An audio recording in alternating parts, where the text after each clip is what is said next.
શું એક સરકારી અધિકારી ભ્રષ્ટાચાર વિરુદ્ધ લડે ત્યારે તે રાજકીય ષડયંત્રનો શિકાર બને છે? શું કોઈ ભૂતપૂર્વ સાંસદ પોતાની ભૂતકાળની શક્તિઓથી આજે પણ પ્રભાવ જમાવી શકે? આજે આપણે એક એવા વિવાદની વાત કરીશું જે માત્ર ગીર સોમનાથ જ નહીં પરંતુ સમગ્ર ગુજરાત માટે એક મોટો મુદ્દો બની રહ્યો છે. નમસ્કાર, હું છું દિનેશ ઝાલા અને તમે જોઈ રહ્યા છો લોકશાહી ન્યૂઝ.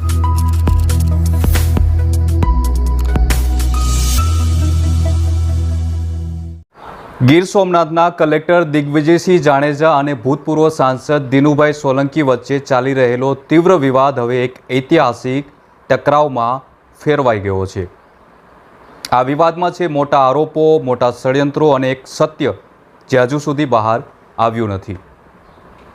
આજે આપણે જાણીશું કે આ વિવાદની શરૂઆત ક્યાંથી થઈ, તેનાથી કોને ફાયદો થશે અને કોને નુકસાન થશે, અને સૌથી અગત્યની વાત, શું ભવિષ્યમાં આ વિવાદ વધુ વિકરાળ સ્વરૂપ લેશે?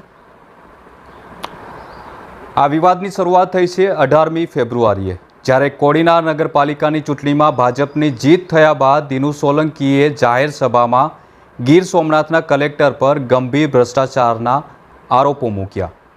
માત્ર આરોપો જ ન મૂક્યા, તેમણે આંદોલનની ધમકી પણ આપી અને સરકાર પાસે તપાસની માંગ કરી. આ આરોપોના જવાબમાં કલેક્ટર દિગ્વિજયસિંહ જાડેજાએ કોડીનારની શાળામાં એક કાર્યક્રમ દરમિયાન પોતાનું મૌન તોડ્યું. તેમણે કહ્યું કે હું કોઈ ઉપકાર નથી કરતો, પગાર લઈ રહ્યો છું. સાથે તેમણે એ પણ કહ્યું કે મહાદેવની જેમ પણ હું સત્ય પચાવી જાણું છું. મિત્રો, આ મુદ્દો રાજકીય મુદ્દો જ નથી પરંતુ ખનીજ માફિયાઓ સાથે પણ જોડાયેલો છે.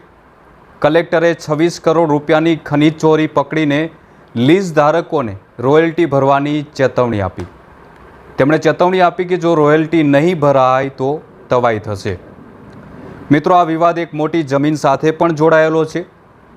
દીવ, ઉના અને દેલવાડાની 320 એકર જમીન દિનુ સોલંકીના કબજામાં છે તેવો પણ આરોપ છે. આ જમીન પાંજરાપોળ ટ્રસ્ટની છે, પરંતુ 1976થી આ જમીનનો વિવાદ ચાલી રહ્યો છે. તાજેતરમાં ઉનાના નાયબ કલેક્ટરે અરજી નામંજૂર કરીને હવે આ જમીન ખાલી કરાવવાની સ્થિતિમાં છે. આ સમગ્ર મામલો વ્યક્તિગત ટકરાવનો નથી પરંતુ પબ્લિક રિએક્શન પણ ખૂબ જ મહત્વપૂર્ણ છે.